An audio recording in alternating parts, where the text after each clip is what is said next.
Obsidian Spears through the Vox darkly. The Vox tent was damp, stinking of wet canvas and burned circuitry. Rain lashed the lines outside. Inside, every voice bled into the next, a cacophony of orders, counter-orders, and panicked reports. "Send reinforcements. Army is advancing on the left flank," barked an anonymous voice over a speaker.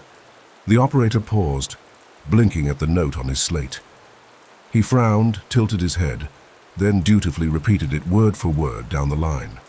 By the time it passed through two more scratchy relays, it had become, "Send 3 or 4 pence, Annie is dancing on wet planks."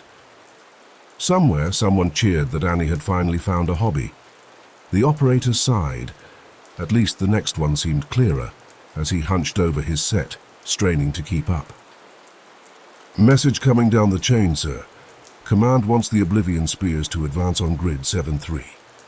5 massive figures in the corner turned their helms in eerie unison.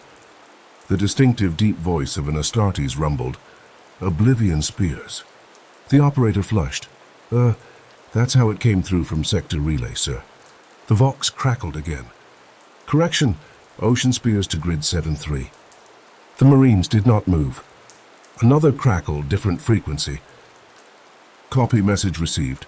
Obsidian Spires advance at once." The Guardsmen in the tent started edging away from the towering Astartes. Vicato, their sergeant, stepped forward. His shadow fell across the Vox set, helm lenses glowing like deep-water lights. His voice was low, dangerous. "Say it properly." The operator swallowed. "Obsidian Spears." "Better." The squad turned and began to leave, armor whispering like shifting cliffs. They had almost reached the tent flap when the Vox squealed one last time. "All units be advised. Obese spheres now moving to intercept." The operator slapped the mute rune in horror. Every guardsman froze, staring. The Astartes paused mid-step. For a long moment, the only sound was rain hammering canvas.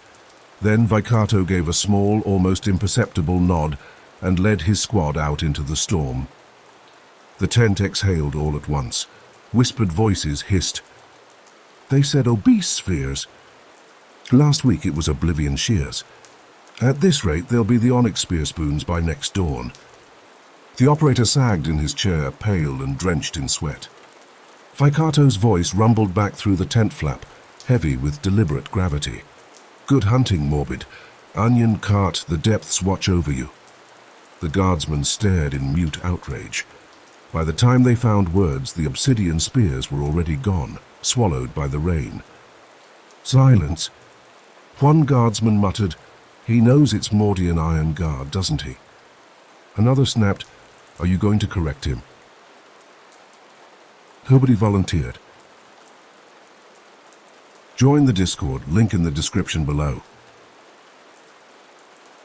Don't forget to comment, like, and subscribe if you have enjoyed this story.